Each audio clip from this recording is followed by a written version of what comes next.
السلام عليكم ورحمة الله وبركاته. وعليكم السلام ورحمة الله تعالى وبركاته. أعوذ بالله من الشيطان الرجيم.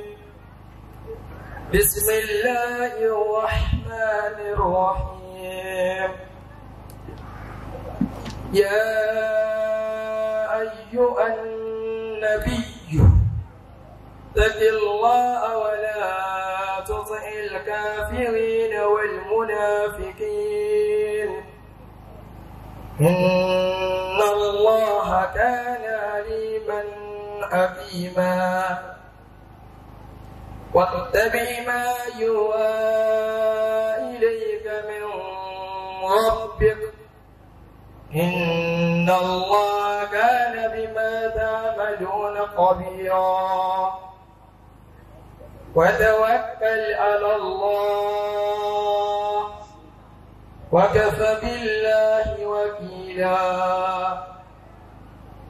ما جعل الله لرجل من قلبين في جوفه وما جعل أزواجكم اللاتي تظاهرون منهن أمهاتكم وما جعل أدعياءكم أبناءكم ذلكم قولكم بأفواهكم والله يقول الحق وهو يهدي السبيل ادعوهم لآبائهم هو أقسط عند الله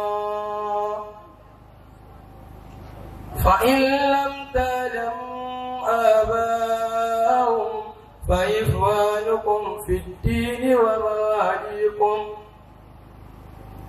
وليس عليكم جناح فيما أخطأتم به ولكن ما تعمدت قلوبكم وكان الله غفورا رحيما النبي أولى بالمؤمنين من أنفسهم وأزواجه أمهاتهم وأولو الأرحام بعضهم أولى ببعض في كتاب الله من المؤمنين والمهاجرين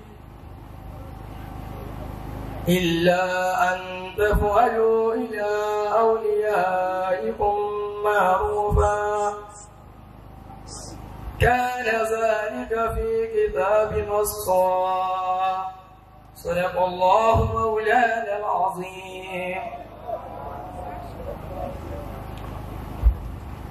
Ẹ̀dá kọjá kọlọ tóbi. Àṣì ti wáyé bàbá yìí sí. Ẹ bá wọ́n wọ́n pa ikú wá nìyẹn sí.